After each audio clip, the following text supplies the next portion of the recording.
lapor tadi, apa betul tetanggamu ini miskin? Dia ngangguk, betul Amirul Mukminin. Apa betul dia datang kepada engkau minta pinjaman kau nggak kasih? Betul Amirul Mukminin. Minta bantuan kau nggak kasih? Betul Amirul Mukminin. Minta kerjaan apa aja supaya kau berikan dia sedikit makan kau tidak kasih juga? Betul ya Amirul Mukminin. Marah Sayyidina Umar, saudara.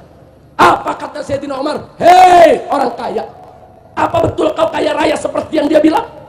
Orang ini menganggukkan kepala. Hei orang kaya, wallahi demi Allah, kalau besok tetanggamu ini sampai kelaparan lagi, sampai mencuri lagi di kau punya rumah, bukan tangan dia yang aku potong, tapi tangan kau, hei orang kaya, bakhil, pelit, kikir, yang akan aku potong.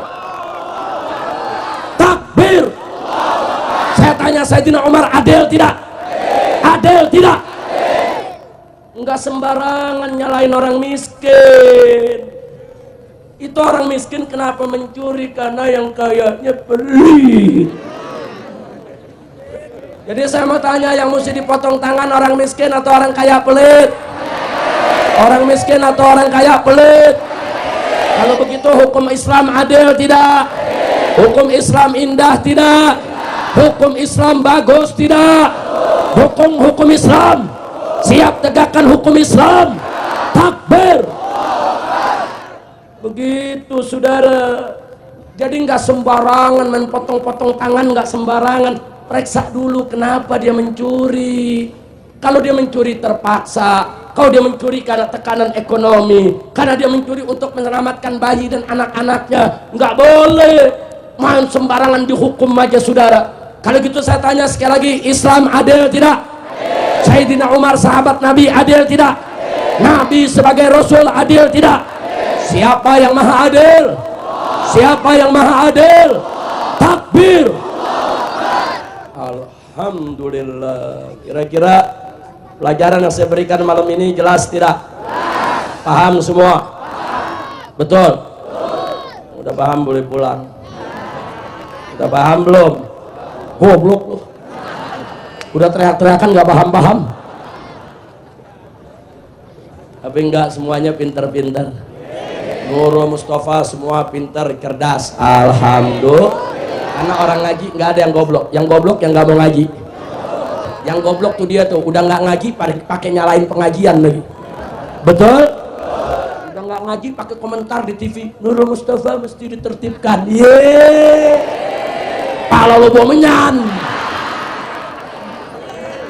Nurul Mustafa ditertibin, unyil. Pokoknya orang ngaji udah bagus saja, betul? Nah, cuman memang ketertiban tetap mesti kita jaga. Setuju? Setuju? Jamaah Nurul Mustafa siap tertib? Siap tertib? Takbir. Nah, baik, ini malam sebelum saya akhiri ceramah, ini ceramah saya udah panjang lebar nih. Cuman saya punya cerita, mau dengar cerita gak? Yang bener nih. Cuman kalau cerita jadi sampai jam 4 pagi. Terus. Betul. Ente terus, aneh pulang. Lu pikir layar tancap? Baik saudara, mau dengar cerita gak? Betul nih. Habis cerita selesai baru saya permisi. Setuju? Setuju? Rame-rame dengar cerita. Nah, cuman belum dengar cerita kita baca. Mau dengar cerita gak? Betul. Baik, saya mau cerita. Ini cerita nih, cerita. Apa namanya? Cerita. Habib Hasan mau cerita. Habib Hasan udah ngangkat jempol. Sip.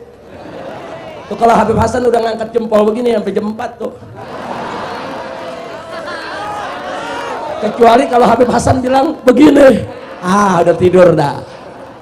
Nah, kita doain biar Habib Hasan panjang umur, jangan taat kepada Allah, biar majelis Nurul Mustafa diberkahi Allah, maju terus, biar yang benci-benci amin Nurul Mustafa, yang hasut, yang dengki, yang suka ngejelekin mati buru-buru. Amin. Wah, anak nggak tanggung jawab tuh, Beb. Yang amin banyak begini. Ini kan kalau amin yang banyak begini urusannya pada mati tuh. Masa bodo amat ah. Bagian Nurul Mustafa pakai dihasut-hasutin, betul? Kita doain biar mereka semua dapat taufik hidayah. biar pada tobat. Jadi cinta Nurul Mustafa. Kalau nggak tobat juga biar mati. Amin. Amin. Lu kayak anak TK aminnya diajarin. Amin. Ya Rabbal. Kita mulai cerita. Saudara, gua belum cerita udah ketawa. Jadi begini, dulu ada satu negeri.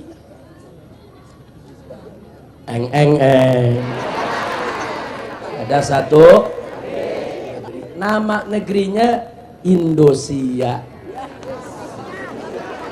Indonesia, bukan Indonesia.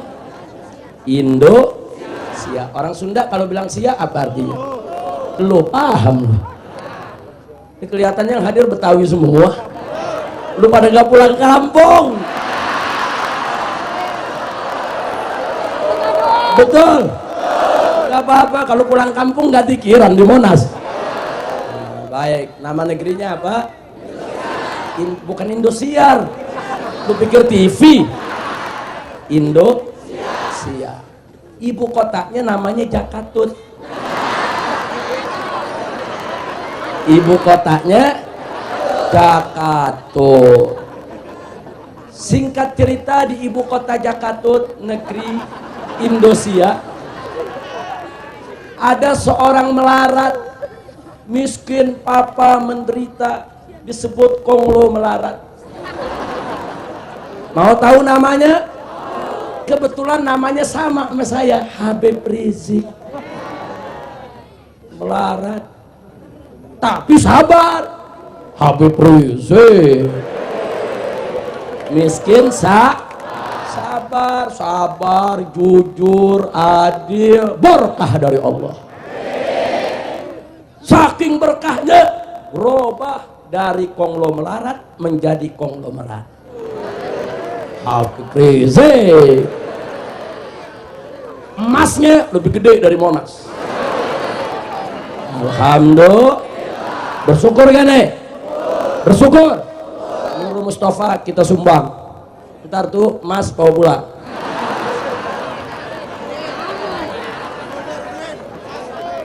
Udah lanjut nih. Lanjut.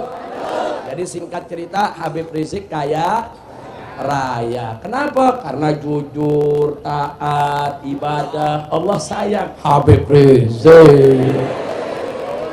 Alhamdulillah. Yang doain Habib Hasan, gobul. Habib Hasan didoain tiap hari biar Habib Rizik kaya. Amin. Kaya beneran. Begitu kaya Habib Rizik lupa diri. Nah, ini dia nih. Dia lupa diri, saudara. Disinilah cerita berawal. Kita ikuti iklan berikut ini.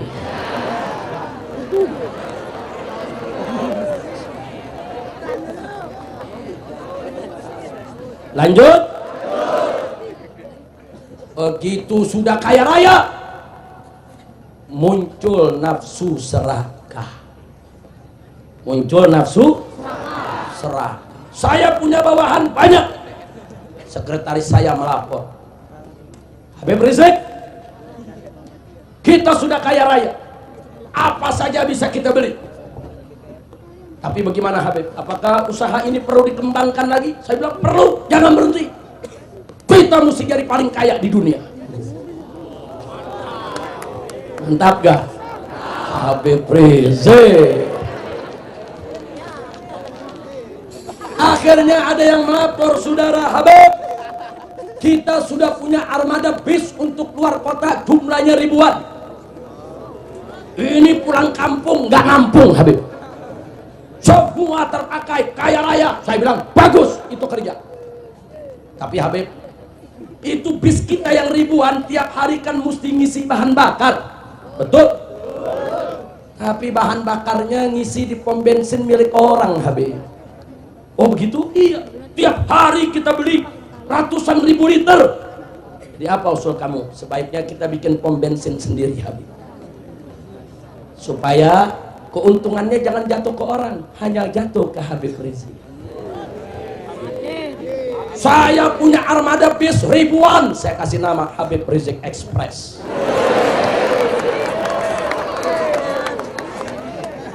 Bagus? Mantap?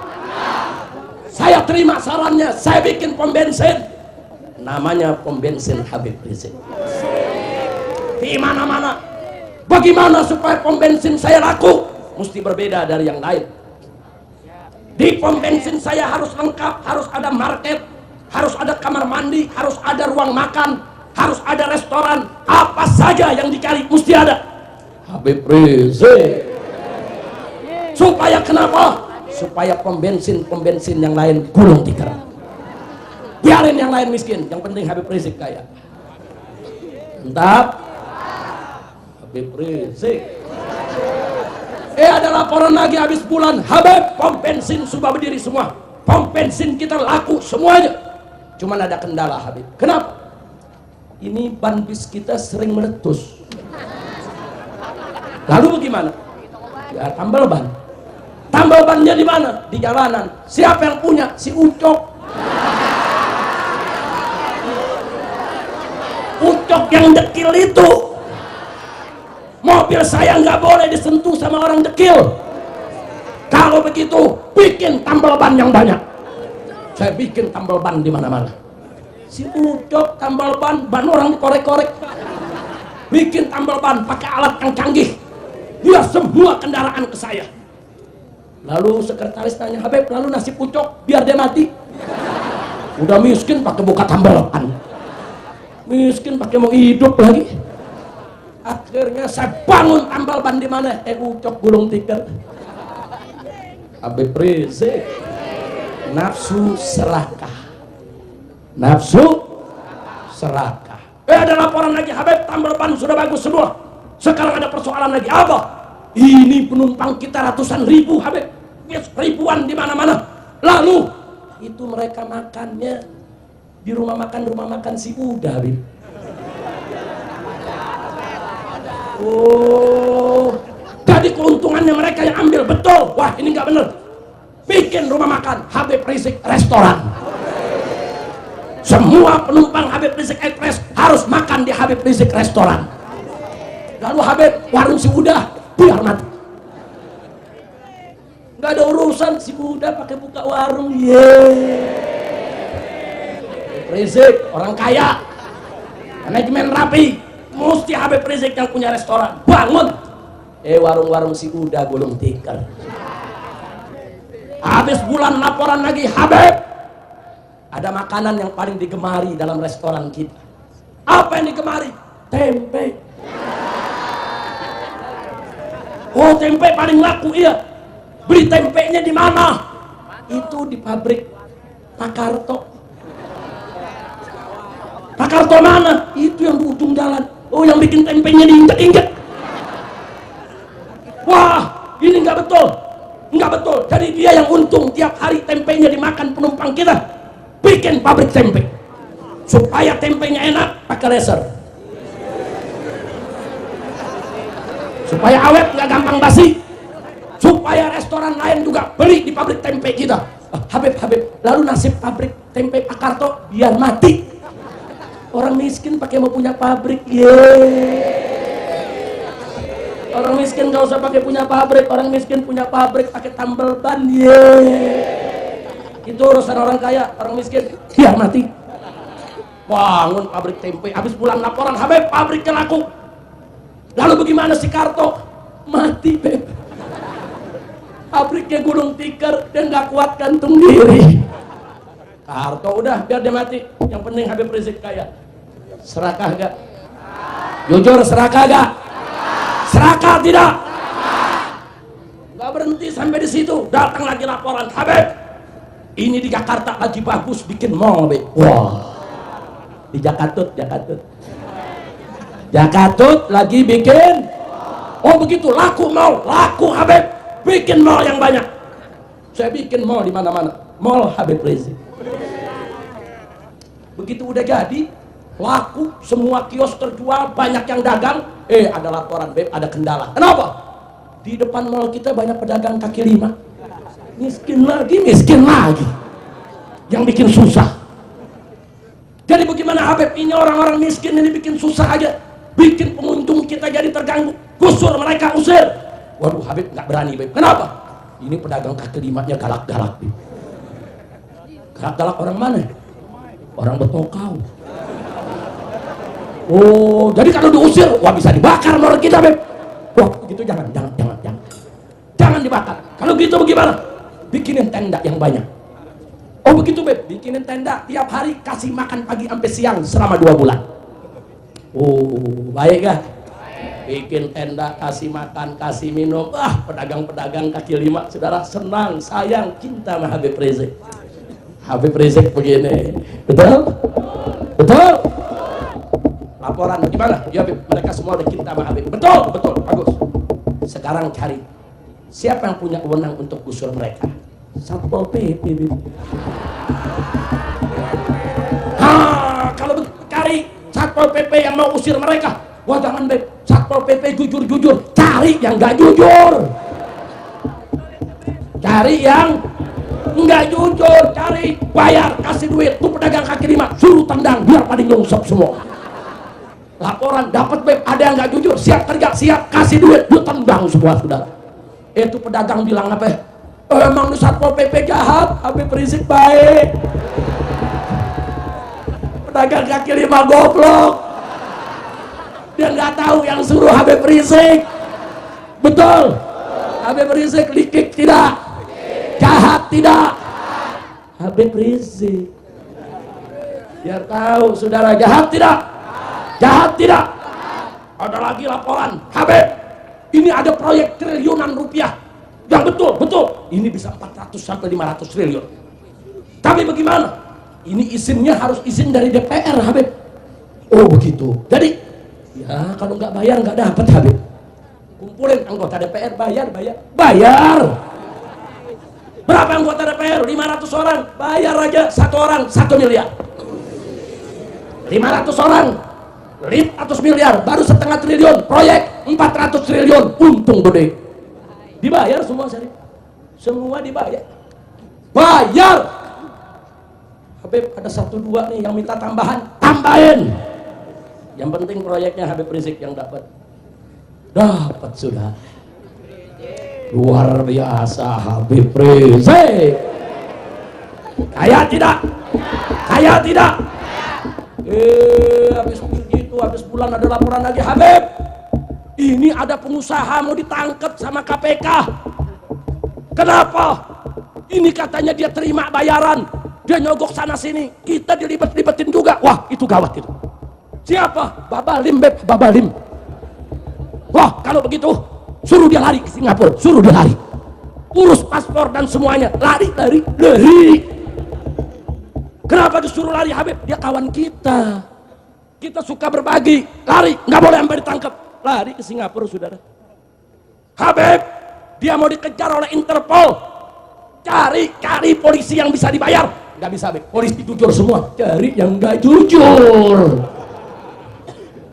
bayar supaya tidak dicari, ketemu nggak dicari, saudara. Bertahun-tahun dia koruptor nongkrong di Singapura, dari tangkap, saudara. Habib Rizik yang jagain. Ada laporan lagi habis bulan, Habib, ini ada orang, Beb, politisi namanya si Udin, teriak-teriak katanya semua orang terima sogok, terima suap, Habib. Wah, ini gawat ini, bisa dideketin? Nggak bisa, dia tetap cuat-cuat. Uber tangkap, lari, Beb, kemana? Ke Kolombia, lari ke Kolombia, sudah. Uber tangkap, walaupun harus lewat 4 benua, jebloskan dia ke penjara. Sebab kalau dia nyanyi, rusak semua perusahaan kita. Uber sampai ke Kolombia, sudah. Yang di Singapura nggak di Uber, di Kolombia di Uber. Anak buah saya tanya, kenapa, Habib? Yang di Singapura nyetor, yang di Kolombia nggak nyetor. Habib Rizik luar biasa. Likik tidak? Udah terus? Udah lanjut? Masih ada lagi, saudara. Saya lagi jalan sama supir saya, jalan naik mobil limosin, Itu limosin tuh, wah nggak ada suara mesin. Berhenti di lampu merah, ada ibu-ibu ngemis gendong anak. Minta Pak. Saya bilang sama supir kurang ajar, orang miskin jangan megang, saya punya mobil kotor, pano. Kurap jangan megang, ini bahaya ini, nggak boleh. Kenapa banyak orang miskin di setiap lampu merah? Saya berhenti ada orang miskin, saya berhenti ada orang miskin, ini nggak boleh terjadi. Aduh Beb, emang di mana-mana ada kemiskinan. Kenapa? Ya kan tambal bannya Beb yang tutup, kan pedagang kaki limanya Beb yang tendang. Oh jadi pada miskin sekarang, pada miskin, pada ngemis Beb. Oh kalau begitu bikin undang-undang, bayar ke DPR, bayar bikin undang-undang. Orang miskin kalau ngemis didenda 200 juta, penjara 10 tahun. Orang miskin ngemis 2000 mau dipenjara 10 tahun. Unyil. Ngawur tidak? Ngawur tidak? Itu ibu miskin bawa anak 2000 minta sama kita mau didenda 200 juta. Ini namanya undang-undang gila. Undang-undang yang bikin orang, yang laksanain orang, yang patuhin orang. Gila.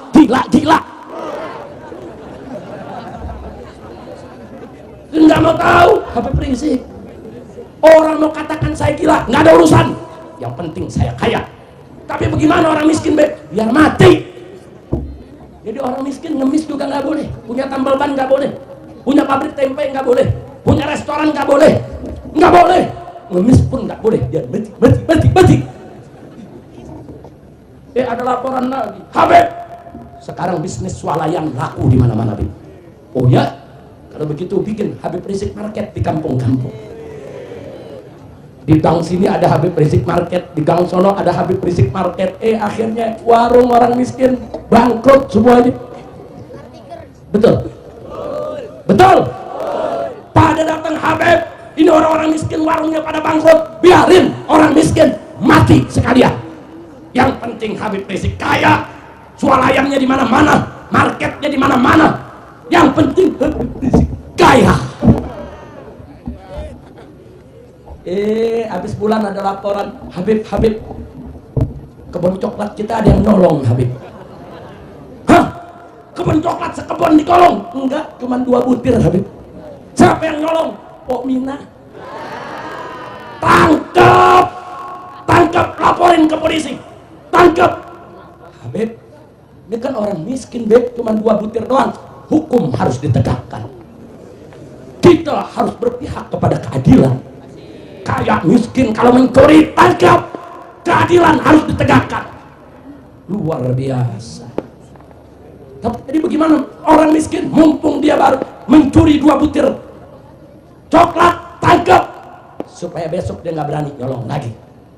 Ada yang protes anak buah, Habib, ini giliran orang miskin cuma 2 butir coklat, Habib suruh tangkap. Nah itu Babalim yang lari ke Singapura, Habib lindungin.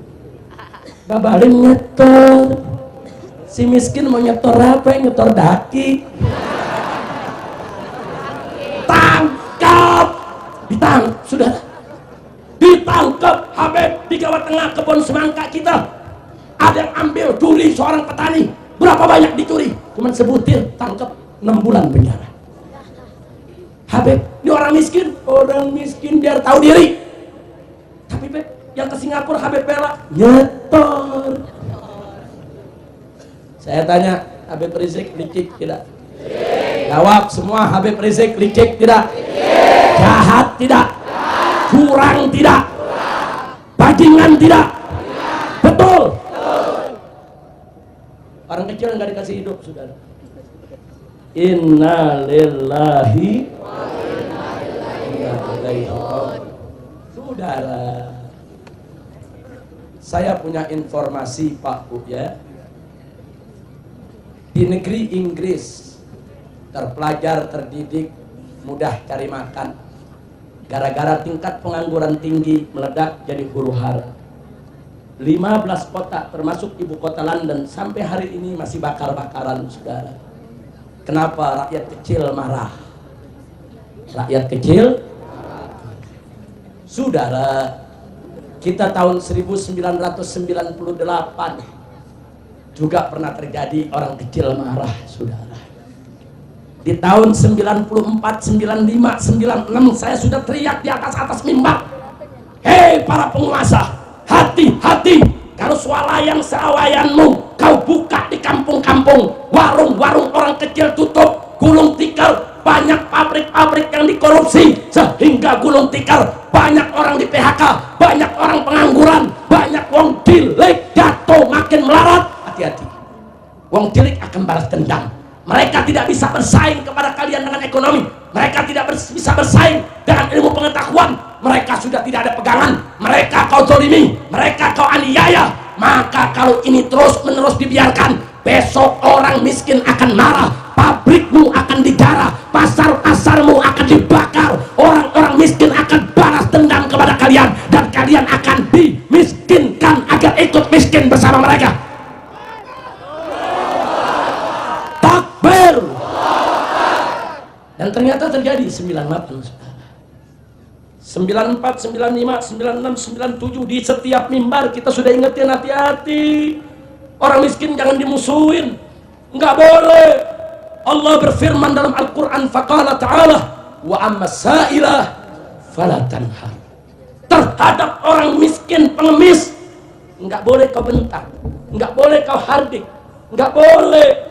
Allah kasih tahu, orang miskin jangan kau bentak, orang miskin jangan kau sakiti, orang miskin jangan kau hardik.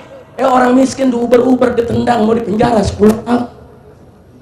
Kemiskinan itu bukan kejahatan, kemiskinan itu bukan kriminal, kemiskinan itu bukan tindak pidana.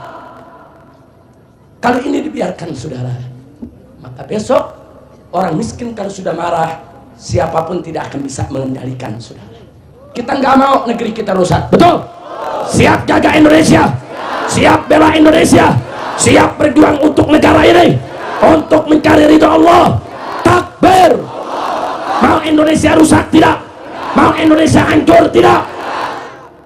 Nabi mengatakan dalam satu hadis, innakum latunsuruna wa turzaquna bidu'afaikum.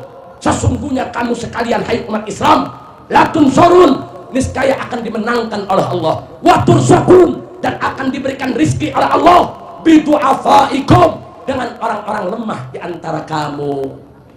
Nabi udah kasih tahu, hati-hati sama orang miskin. Itu kekuatan umat, saudara. Karena mereka miskin, saudara, itu mereka bisa berdoa yang doanya gobul untuk kita semua, saudara. Jangan coba-coba dimusuhin. Mereka punya rezeki, rezekinya Allah titipkan di tangan orang-orang kaya, saudara. Orang miskin itu punya rezeki yang Allah titipkan di tangan orang-orang kaya, agar mereka membayar zakat, membayar sedekah, membayar infak, memperhatikan orang miskin, bukan mengusir orang miskin. Betul? Jadi gara-gara Habib Rizik tadi orang miskin suruh bikin undang-undang penjara saja, Habib Riziknya jahat tidak? Zalim tidak? Biadab tidak? Sengaja saya sebut itu konglomerat tadi, saudara, Habib Rizik. Kalau saya sebut nama lain kan orang tersinggung. Kalau saya sebut Habib Rizik kan saya sendiri. Kalau saya tersinggung saya lapor polisi. Tuh Habib Rizik ceramah begini begitu. Yang dilaporin Habib Rizik, yang ngelapor Habib Rizik, nggak jadi perkara. Betul? Betul? Saya mau tanya, akhirnya coba lihat tahun 98, orang miskin marah tidak? Marah tidak? Orang miskin marah. Semua toko-toko mal-mal dijarah, saudara.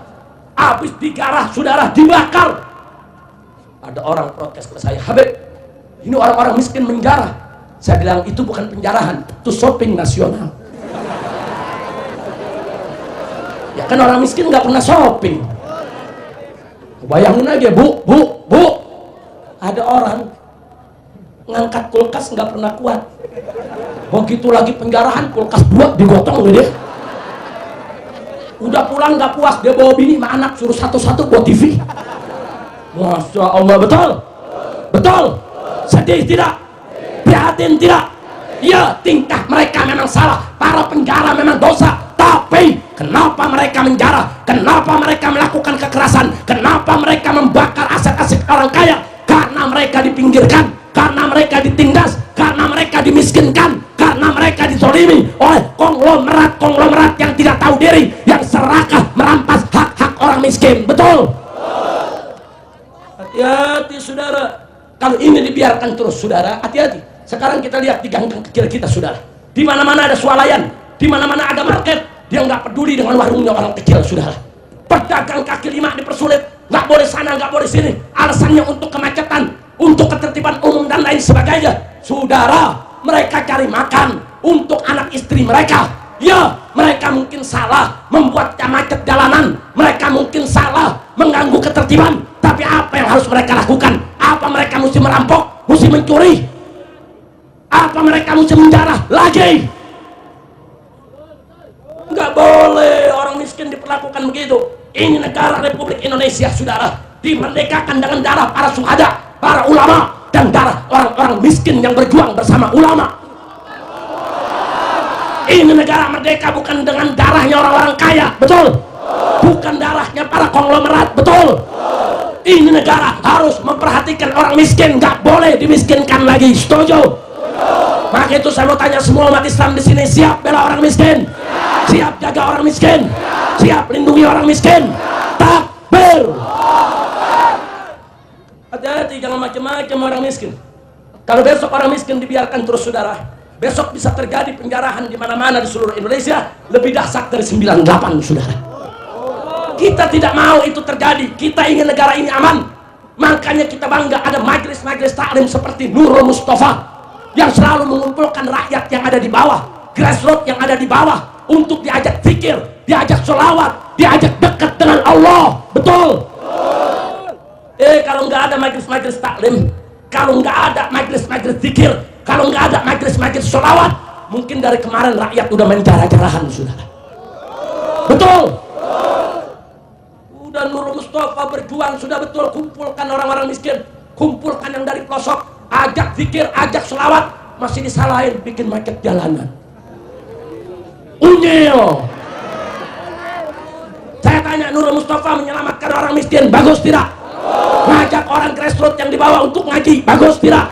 Ngajak umat untuk sholawat, bagus tidak?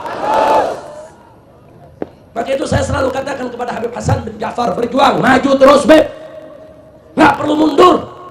Saudara, kalau tidak ada majelis taklim seperti Nurul Mustafa atau majelis-majelis yang lainnya, orang miskin nggak ada ngajak ngaji saudara, orang di pelosok nggak ada ngajak sholawat saudara.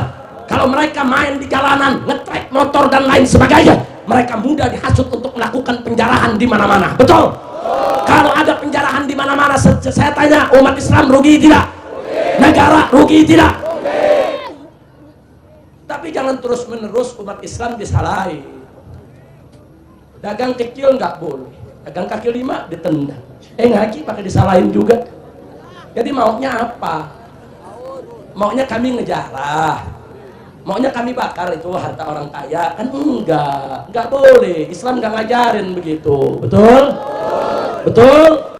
Amin. Amin. Tapi sekarang saya mau ajak semua yang ada di sini, wabil khusus para habaib, para kiai.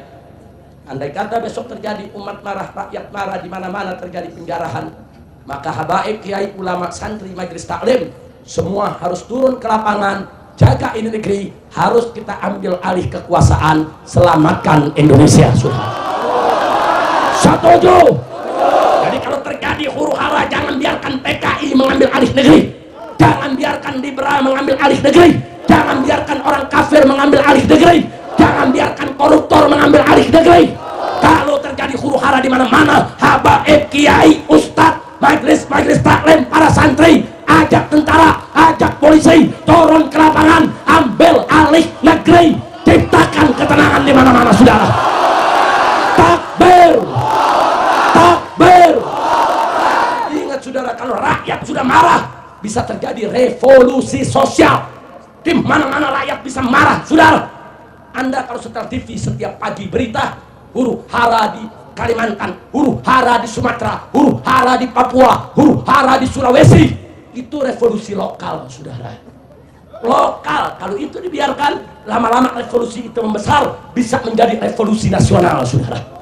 Kalau itu terjadi, ulama nggak boleh diam, habaib nggak boleh diam, apalagi kalau PKI mau ambil alih negeri. apalagi kalau liberal mau ambil alih negeri, apalagi kalau koruptor mau ambil alih negeri. Saudara, kalau negara sudah kacau, kekuasaan sudah tidak jelas, habaib ulama, majelis taklim dan santri-santri siap ambil alih kekuasaan, siap selamatkan negara, siap ciptakan keamanan. Takbir. Siap lawan PKI, siap lawan koruptor, siap lawan liberal. Takbir. Ini yang saya mau sampaikan, saudara. Maka itu saya ingatkan, kita cinta kepada para pemimpin kita, kepada Bapak Presiden, Bapak Gubernur, para menteri, semua. Kami cinta Anda. Amanat kami, perhatikan nasib orang miskin. Nggak boleh mereka dikasari, nggak boleh lapangan kerja mereka diganggu. Kalau mau bikin swalayan, bikinlah di tengah kota sana. Jangan masuk ke kampung-kampung. Jangan mengganggu nafkahnya orang kecil. Orang-orang kecil mau cari nafkah yang halalan. Begitu saya mau tanya, kita semua sebagai rakyat jelata biasa siap bersatu? Siap bersatu? Oh, kalau rakyat kecil dibawa bersatu, dipimpin oleh habaib, kiai, ulama, saudara, nggak ada kekuatan yang mampu melawan kekuatan kita kalau kita diberkahi oleh Allah. Begitu saya mau tanya sekali lagi, siap berjuang? Siap bersatu? Siap jaga negara? Siap bela negara? Siap bela orang miskin? Siap bela orang miskin? Andai kata terjadi revolusi sosial huru-hara di mana-mana, siap ambil alih kekuasaan, siap ajak TNI dan polisi bekerja sama, siap ambil alih pemerintahan, siap pimpin negeri ini. Takbir. Alhamdulillah. Nah, itu yang saya mau sampaikan, saudara. Akhirnya kesimpulannya saya tanya, dari cerita yang saya sampaikan tadi soal konglomerat di negeri Indonesia, ibu kota Jakarta, yang namanya Habib Rizik tadi, saudara, kejam tidak? Biadab tidak? Jahat tidak? Curang tidak? Yang semacam itu musuh Islam bukan? Musuh rakyat bukan? Musuh rakyat bukan? Jadi kalau ada Habib Rizik yang model begitu, ganyang jangan, ganyang jangan, gantung jangan. Takbir. Itu, saudara, untuk menyelamatkan negeri ini kita harus dukung para habaib, para ulama dan pemerintah untuk memerangi korupsi. Setuju? Korupsi harus diperangi. Setuju? Begitu kita minta pemerintah jangan pilih bulu, jangan tebang pilih. Siapapun koruptornya, apakah punya hubungan kekerabatan dengan istana, apakah tidak, siapapun dia, kalau coba-coba korupsi merampok uang negara, jebloskan mereka ke penjara. Nggak boleh mereka dibiarkan bebas seenaknya. Betul? Betul? Kalau para koruptor tersebut dibiarkan, tidak dihukum, tidak diseret, saya mau ajak umat Islam untuk seret para koruptor, kita adili rame-rame. Setuju? Gantung di Monas. Setuju? Takbir. Jadi kalau saya sebut koruptor, jawab rame-rame, hancurkan. Setuju? Koruptor, koruptor, koruptor. Siap ganyang koruptor, siap perang lawan koruptor, siap basmi korupsi. Takbir. Hidup Islam, hidup Nurul Mustafa, hidup FPI, hidup Ormas Islam. Takbir. Kalau saya sebut ulama, habaib, kiai, Ormas Islam, jawab rame-rame bersatu. Setuju? Setuju? Ormas Islam, majelis taklim, Ormas Islam, majelis taklim, habaib, kiai, tokoh Islam, para santri, para kiai. Takbir. Alhamdulillah. Mudah-mudahan Allah berkahi perjuangan kita. Amin ya rabbal alamin. Sekarang saya mau ajak baca sholawat badar. Sholawat badar, karena itu doa kita mohon keselamatan dari Allah minal afati wan nikmah, dari segala bencana. Kita tawasul bi ahli badar. Siapa ahli badar? Para syuhada perang Badar, saudara. Orang-orang yang dicintai Allah, dicintai Nabi. Yang pertama kali mereka termasuk orang yang berjuang, berkorban untuk Allah dan Rasulnya. Siap baca sholawat? Jadi sebelum saya akhiri ceramah saya, kita baca sholawat Badar rame. Salatullah salamullah ala toha rasulillah. Salatullah salamullah ala yasin habibillah. Semua salatullah salamullah ala taha rasulillah. Salatullah salamullah ala yasin habibillah. Terus tawassalna bismillah wa bil hadi rasulillah. Tawassalna bismillah wa bil hadi rasulillah wa kulli mujahidin lillah bi ahlil badri ya Allah. Salatullah salamullah ala taha rasulillah. Salatullah salamullah la yasin habibillah. Ilahi